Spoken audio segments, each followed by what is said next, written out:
time once again that God has given. Let's just bow our heads down, look to the Lord, and ask the Lord to speak to us even as we hear His word. Father, we just want to come to you, Lord. And we want to thank you, Lord, because your word says that in the beginning was the word. Hallelujah. And Lord, we want to thank you, Lord God, because it's a word which encourages us, strengthens us, builds us, and helps us, Lord God, to, Lord God, walk in the ways of righteousness for your name's sake. And Lord, this morning time, Lord, I just want to come before you. And Lord, I pray and ask, would you, Lord, bless this word that you've given me. And I pray that each of us will be enriched even as we hear and put to practice what we hear. In Jesus' name. Amen. Amen. Yes, so today, before I just get into the word, just want to give you a scenario. We were in Kodai and we had gone to Sangram and Manorama's place. They were the only family that we were interacting almost on a weekly basis, going to their place and they coming over. And they have this beautiful place. And I saw a tree and I saw a fruit. And I saw Manorama, she plucked the fruit and she started eating the fruit. And I said, okay, let me also pluck. And I put it in my mouth, but I found it difficult. I asked Manorama, what is this? And she said, it's a plum fruit. I said, a plum? But plum is supposed to be red, but this is green.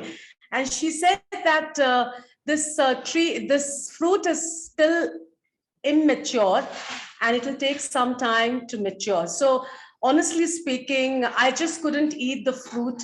I had to throw the fruit after a while because it was still immature. And today my topic is about growing in maturity. Growing into maturity. I think one of the statements that we have heard enough in NFC is growing old is mandatory, but growing up depends so much on you. It is intentional. So when we're talking about growing upwards, I'm basically saying that it is growing into maturity. Now, what do I mean by this word growing into maturity? The root word of maturity is teleos, which means complete or fully grown. Complete or fully grown. And I think most of us, we like when somebody says, oh, you're so mature, or we get very upset when somebody kind of tells us, oh, you're very immature. I think all of us, we like to hear the statement which says you are matured. And I think that is a desire in all our lives to become mature, to become complete, or to grow fully in the image or in the purposes of God. Yes. It also means attaining a desired state. Attaining a desired state. If the plum was completely mature, it would have attained the desired state, and anybody who would eat that plum would truly be happy. But because the plum was not matured, okay, people cannot eat it and they cannot relish the sweetness of what God intended that plum to be when the plum matures. Okay, so one of the scriptures that has really impacted my life, and I think one of the worship times when we came together as a team, I had shared this word, which is from Matthew 5:48. It says, you therefore, or I will read, it says that, be therefore, be perfect as the Heavenly Father is perfect. What do I mean by being perfect? It means growing into spiritual maturity both in mind and character, actively integrating godly values into your daily life as your heavenly Father is perfect. Okay, we always remember this verse. It says that be ye perfect as your Father is perfect. Be ye perfect. Or another word that can be substituted for this being perfect is be ye matured as your heavenly Father is matured. And I remember, like, somebody asking me, like, how can I be perfect like the Father who is in heaven? Is it possible for me to be perfect? Because he is perfect, but I'm so imperfect. But if you remember once Ashok had spoken about be and to become. When the word be is there, be ye perfect, God is expecting each one of us to start becoming perfect, to start becoming matured. It is not that we have already come to a place of perfection. We've already come to a place of maturity. If some of us, we know anything about gardening, whenever we put a seed, no, it takes time. First, a flower comes, then you find a small bud, and then, the fruit comes, and slowly the fruit kind of grows and comes into maturity. So it is something like I have decided to become like my Father. It is a kind of a point where I say, okay, this is the time where I become, or I want to become like my Father. So perfection is growing into spiritual maturity, both in mind and character, actively integrating godly values in your daily life. How do I integrate? How do I imbibe? How do I kind of embrace godly values in our daily lives so that I may become like my Father who is in heaven? Now I think Ashok and I, we are doing this this subject, which is called Christian counseling. And if some of us remember when Anshika was doing her prayer point, one of the prayer points that she brought is depression. And she said that today, many people are going through depression because of the pandemic. Yes.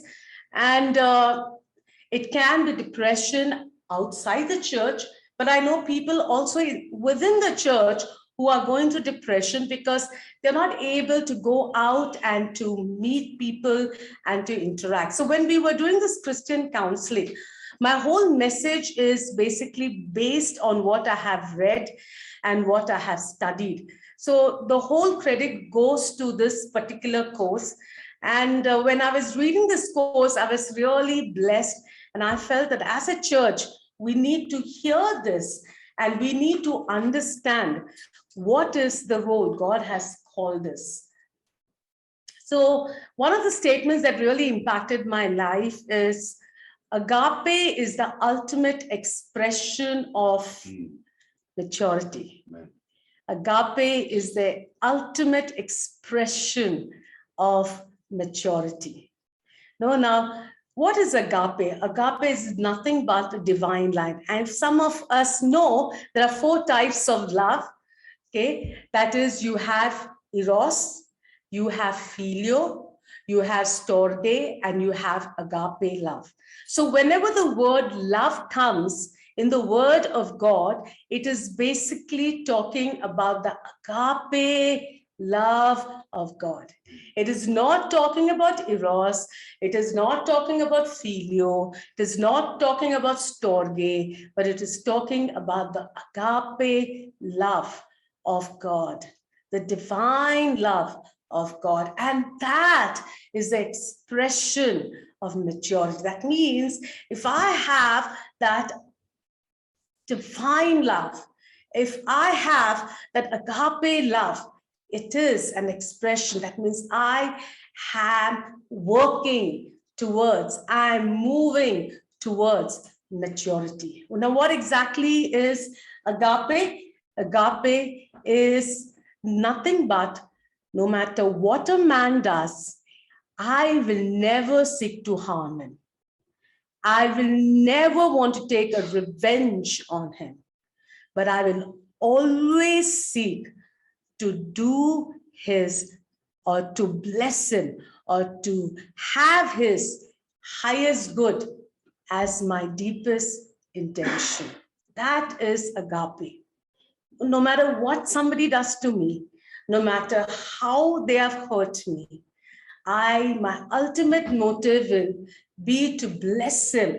My ultimate motive, as the word of God says, to do good, to pray, to bless. Hallelujah. Always, always I will seek to pray for him. I will seek to do good for him. I will seek to bless him. And I will always seek to see in what way I can love him, I can serve him. And when I do this, that is agape. That is the love that God wants us to express. And I think one of the most famous verse that we all know from John 13:35 says, they will know that you are my disciples when they will see you loving one another. How will people know that I'm a Christian? People only know I'm a Christian when I show this agape. No matter what, I have your best intention in my heart. And I will work towards seeing your best. Yes, so that is what agape is all about. Now, let me break down the definition of maturity. Okay, this is also given in the textbook. It says that agape is nothing but, it is a process of finding the meaning of life. It is realizing a balance in terms of psychology, social, physical, and spiritual aspects of your lifestyle. It is finding a way of life that satisfies our needs. It leads to harmonious living. And finally, it enables us to contribute to another person's life and the kingdom of God. So when I look at what agape looks at, when I look at what maturity is all about, maturity is all about this. It's a process of finding the meaning of life. It is about coming to a place of balance where we're balancing the psychological, emotional, social, physical, spiritual needs of ours. It is about a way of life that satisfies our needs. And the deepest need, let me tell you, the deepest need of anybody, whether we acknowledge or not, is to be loved and to love. Is to be loved and to love. It leads to a harmonious living. And finally, this helps us to make a contribution to another person's life and the kingdom of God. So today what we are going to do is we're going to talk only about the fifth part of reaching maturity. That is contributing to another person's life in the kingdom of God. Yeah, I think we have one of the things that we keep telling and we keep shouting out, even today we did that, is shouting out our vision. Okay, and let's do that. Let's shout out our vision in the count of 3. Okay, so 1, 2, 3. Don't open, please shout it out. Changing lives, building families, nation. Hallelujah. I love this vision. And I'm so excited that we have this vision and we shout it out day in and day out whenever we come together as a family of God. And the first thing that we shout out is changing lives, which is the fifth aspect of maturity, contributing to another person's life and the kingdom of God. When I contribute into another person's life, let me tell you, I'm actually contributing into the kingdom of God, because when I pour out my love into somebody else, when I pour out my concern into somebody else, in some way or the other, I'm contributing into the kingdom of God. One of the things that really saddened me when Uncle Babu and Shanta Auntie were speaking to us is they said that Ashok and Suni, you know why we are moving to this place? We are moving into this place because in this apartment where we stay, all the people whom we know have actually left. And now many young people have moved into the apartment. And sadly, these young people, they don't even look at us. When we get into the lift, most of them, almost 90% of them, they have buried their nose into the mobile. And because they've buried their nose into the mobile, they don't even say hello. Or even when we say hello, they just say hi. And I felt very sad. And I asked the Lord, Lord, check my heart. How am I when somebody wishes me or when somebody crosses my path? Am I so busy in my own life that I just say hi or I just say hello and I just go back doing what I was doing? Don't I even have the time to make a small talk? You know, sometimes it's so difficult for us to make small talks. And I realize small talks are not useless talks. Small talks sometimes make a big difference in the life of people. And I was asking the Lord, Lord, help me to go beyond the small talks and help me to see in what way I can show my agape to that individual so that people will know that I am a Christian. Yes. Now, most of us, we know what are the things that we can do. I think it's already been taught in the church. You know what we have to do, in what ways we can serve people. I'm not going to go through all that. I'm going to look at some of the hindrances. Some of us, we want to go beyond that hi and hello, but there are certain hindrances that we sometimes face, which we are not even aware of it. And these hindrances can actually curb us, can actually kind of contain our desire to go and to contribute into somebody else's life. The first hindrance that we are going to look at is fear of failure. I don't know how many of us have this fear of failure. What do you mean by fear of failure? Okay, it is basically people respond in different ways when we ask them, you know, are you able to connect to people? Are you able to reach out to people? And they say that they have difficulty in loving the neighbor and in ministering to them. And they say that they're praying about it. How many of us say that? No, I'm praying about reaching out to my neighbor. I'm praying. I know there is this boy there, and I know he needs me, but I'm praying about it. And I'm saying, go ahead, pray about it. That's the first thing that you can do. But it's also, we are afraid that we may face a problem and we may not know how to handle that problem.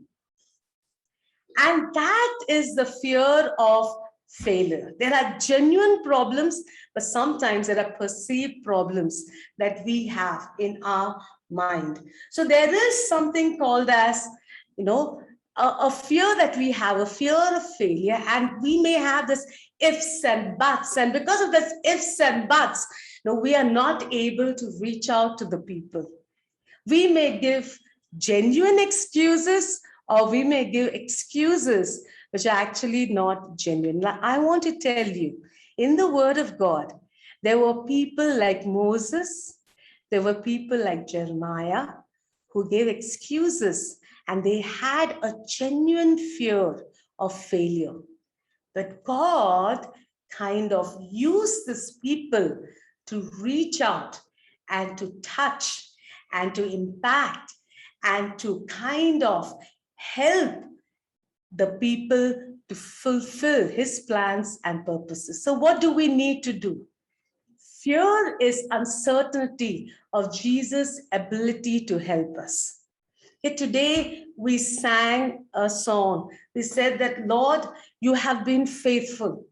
Yes, you have never let me down, and you will never let me down. That song is, Lord, you have never let me down yet. What I'm trying to say is, you will never let me down. I know in the past when I've looked behind and when I've asked for help, you have never let me, you have been faithful. And even today, when I ask for help, you will never let me down. I am not going in my strength. I'm not going in my wisdom. But Lord, I'm going in the strength, in the grace, in the love, in the wisdom that comes from you. Yes. So today you're saying, Lord, give us the ability to say the right words when we are with people. Give us the ability, Lord, to be the comfort to that individual as the individual is going through a time of mourning. Lord, help us to be obedient. Luke 21:15 says, for I give you words and wisdom. Hallelujah. I give you words and wisdom that none of your adversaries will be able to resist or contradict. So if I have a fear, I want to say, let's overcome it. And let's be certain God is able, Jesus is able to help us. The second fear is fear of exposure. Now, what do I mean by fear of exposure? Many times we do not want to minister to people because we feel that if we minister to people, they will discover that I'm not perfect. Have you come across this fear? Yes, I think some of us say, no, I'm not perfect. No, I don't think. No, I'm not, I'm not like you. Have you heard that statement? And we feel that if we go close to somebody and we try to contribute into that person's life, that person may kind of know our shortcomings. And they would kind of say, oh, you are not perfect. You said you're a Christian, but you're not perfect. And they may call us a hypocrite. Yes? And we don't want to hear that we are hypocrites. And because we don't want to hear we're hypocrites, we do not want to do anything. And we say, okay, let me just remain where I am. What do we need to do? I remember some of us have also gone through the course that we do, Growing Kids God's Ways. Yes. And when we were in Vizag, we also did that with the church. And I remember one afternoon, one of the mothers, she came and she knocked the door. She was actually banging my door. And I went and opened the door and she said, do you even know what your children, they do out of the house? And I was like, literally taken by. I said, what happened, ma'am? Please come and sit. Saying, your children, they bully my son in the bus. And along with your children, there are other friends who come together and bully my son. And for a minute, I was really taken back because, we Christian parents, we always say that even if you're bullied, don't raise your hand against a person. Even if you're bullied, just say, God bless you. And I think that is what Anugrah and Memo were doing. But when this came, it kind of shook me and I was really shaken. And I just apologized to this mother and I said, I'm so sorry, but definitely I will get back to my children and definitely I'm trying to ensure that I put godly values in them. And once she left, there was this shaking in my mind. I was like, Lord, I'm teaching people to raise up the children in the ways of God. And look at my children, somebody else has come and they have kind of questioning my parenting.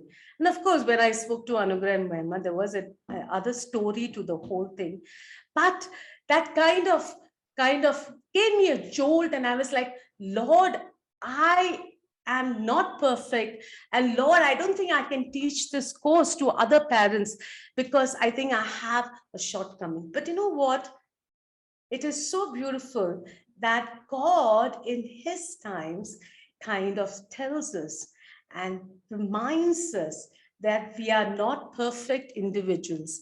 We are just forgiven individuals. None of us are perfect. As a matter of fact, recently Ashok and I, we went and we were visiting a family, and Ashok said, if you take my wife out for a cup of coffee, she can tell you, rattle out all my imperfections. And she can, and I was thinking in my mind as I was sitting in that person's house, I was like, okay, vice versa also. If somebody takes Ashok and gives him a cup of coffee, he can tell all my imperfections. But you know what? I am not perfect. Ashok is not perfect. Our children are not perfect. We are just forgiven. We are just forgiven. And what is so beautiful is our salvation is not based on perfection, but on the fact that we are forgiven. And in our inadequacies and in our shortcomings, hallelujah, God will use us. He uses us in our inadequacies and in our shortcomings.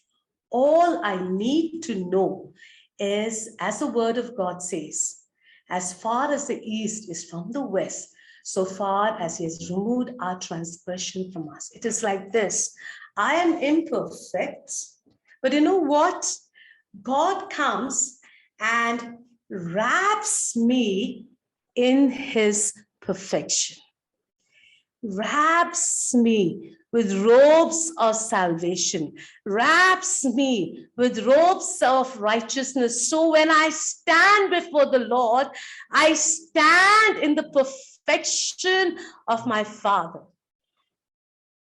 And when I minister to people, I minister in the perfection of I minister from a place of inadequacy, but I'm ministering, hallelujah, from a place of forgiveness. I'm ministering from a place of knowing that my inadequacies can be overcome by what the Lord has clothed me with. Yes, the next is fear of closeness. This is something that I have struggled with. That is, sometimes we don't want to minister because we do not want people to be too close to us. If we do not want to invest that kind of time, we do not want to invest that kind of energy, we do not want to invest our emotions in that individual. And that can be because in the past we have been let down, or maybe in the past there was something that we desire to see in that individual and we have not seen. And we start building this wall around us because we do not want that person to become close to us. And fear of closeness is we don't want somebody to be too close to us because we're too scared that that person may hurt us. Yes. It's insecurity or sometimes just an experience. I remember that when we were in Zamarin Fellowship, and we were there for almost 2 years, less than 2 years actually. And God had put in our heart to plant the church, and we planted the church. And when I look back, if anybody has to ask me, which is the best place that you were posted, I would say Zamarin, because that was a place which was not only beautiful in nature, but we met the most beautiful people God had given us. And I remember that in that 1.5 years, we just poured in our lives into the lives of those people there.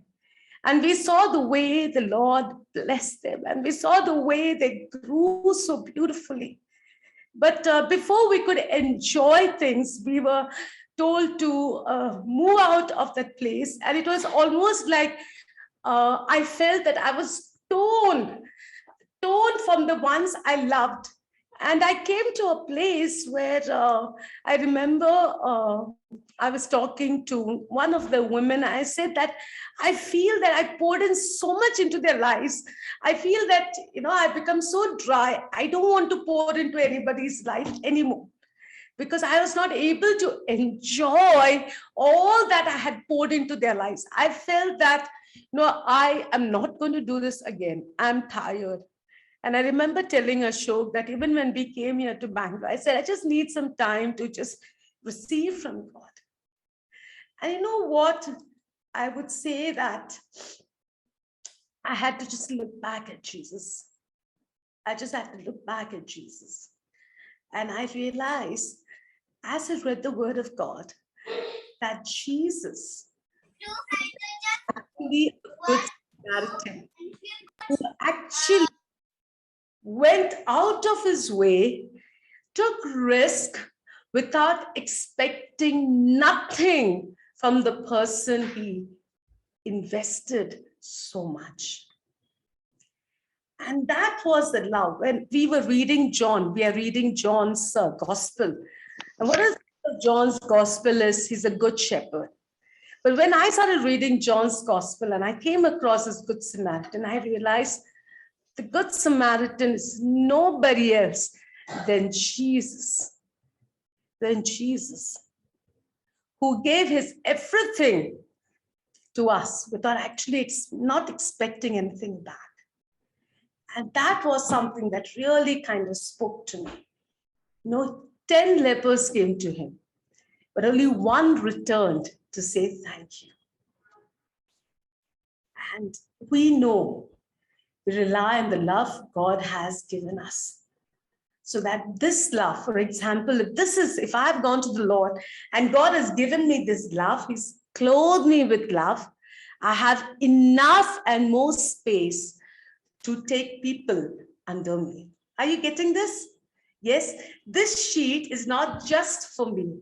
This sheet is so I can open up my hands wide and I can gather people and I can love more people, because the sheet is not the sheet of love, the sheet of grace, the sheet of mercy, the sheet of forgiveness. Hallelujah. Is not just for me, but it is for many more. The Lord intends me to comfort.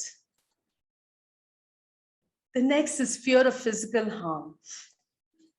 I don't know how many of us have gone through an experience where we don't want to get close to somebody, or we don't want to minister to somebody because of fear of physical harm. Okay, especially in this age and time where we are so scared of what the government is going to do, what the RSS will do. And we have heard reports of how people have tried to give tracts, or how people have tried to help and they have been physically harmed. And fear of physical harm may be very, very genuine. If we do not want to be physically harmed, and because of that, we do not want to minister to people. Not all are the same. Some people have reacted in a negative way, and we are really kind of scared. We have seen people lashing at us, and we are scared, and that kind of can cripple us. But what do we need to do? We need to always look to the Lord again. Again, I want to share an experience. I remember when we were in Vizag, God gave me the privilege of ministering to 3 homeless people. And one of them was a mentally insane woman. And honestly speaking, I'm very scared. I was very scared of insane people on the road, because when I was very young, I was walking along with my friend, and one insane man just came and gave her one slap on her face. And that was she actually started crying, and she sat down, started crying, and I was really taken back, and I sat down with her. Then, of course, by that time, people came and they kind of comforted and counseled her, and they say it's fine. But that kind of had an impact on my mind. And whenever I would see an insane person on the road, I would kind of walk away, But at that point of time, the Lord put in my heart to minister to this three homeless people. And one of them, as I said, was an insane woman. And I would go and I would give them food every day. And I remember once when I was coming back from college, it was raining really heavy. And I saw this woman standing in the middle of the road and she was completely wet and she was dripping. And I went back home and I just couldn't feel at peace. I knew I had to go and I had to dry this woman, but I was really scared of her. And I just prayed. I took a nightie, I took a towel, and I went on the road, and I actually wanted to dry her. And I held her hand and I took her to the bus stop and I wanted to dry her. And when I went to do that, I was really very scared. At that point of time, I just told the Lord, I just want to dry her and I just want her to wear a dry cloth. At that point of time, auto man came along and he was watching me feed this homeless people for some time. And he came and he said, Madam, can I help you? Madam, may aapka madad karu? And I was like really taken by. I said, yes. And we actually, he helped me to change her and make her dry. And I was just thanking the Lord because this fear that I had, God just took it away. God just kind of helped me to overcome the fear of mentally insane person. So I just want to encourage you and say that when you obey, things will fall in place. When you obey, God will ensure and see that, you are able to overcome that fear. The fear of man will always prove to be a snare, but whoever trusts in the Lord is kept safe. That's what Proverbs 29:25 says. And in Jeremiah 38:20 says, they will not hand you over. Jeremiah replied, obey the Lord by doing what he tells you to do. Then it will go well with you and your life will be spared. So sometimes we may think, maybe my life will be in danger, or maybe I may have to face a physical kind of, harm. But if you obey the Lord, he will ensure that he will protect you. And the last is the fear of violating traditions. Now, when we talk about traditions, what are traditions? Tradition is handing down of information, beliefs, and customs by word of mouth or by examples from one generation to another without written instructions. What are some of the traditions that we have? Some of the traditions that I have seen people have is, I think, it is the pastor and his wife who is anointed, who is capable of ministering to people. It is not me. It is the leaders, it is the pastors, maybe the cell leaders, maybe people who are trained, who can reach out and touch and contribute into the lives of people. I want to say these are traditions that has been deposited in our mind. And I want to say those are not true. The pastor is as anointed as you are. The pastor's wife is as anointed and human as you are. The cell leader and his wife is as anointed and human as you are. So if you're having a fear, or if you're saying, oh, I think it is a pastor's job, I think it is a cell leader's job, I think only a person who's trained can do this, I want to say today, please break free from this tradition. The word of God says we are light and we're the salt of this world. Okay? And as we have been repeatedly hearing this, even Manu said, each one of us, we have a part to play. Each one of us has been blessed with something unique that somebody else did not have. I just came across a quotation that says that you may not be perfect in everything, but without you, some things are not perfect. That means, there's something about Ruby that God placed her in that department. And when she went out and she did her best, the department was blessed. There's something about Freddie, his gentleness, that when he goes and he ministers, something happens. There's something about Burley. There's something about Sharon. There's something about Suraj. There's something about Hedessa. There's something about Hari. There's something about each one of us that if we do not contribute, that thing may not become perfect. So I want to encourage each one of us. Let us all play our part in touching lives. And when we touch lives, God will bless. So even as I conclude, I want us to remember the Great Commission and the royal law. We all know the Great Commission. We all know the royal law. Love the Lord your God with all your heart, with all your mind, with all your strength, and love your neighbors as yourself. So I want to ask you a question. Do we have fears? Do you want to overcome those fears? Do we need help to overcome those fears? Let us identify individuals whom we can impact. Let us intercede for those individuals.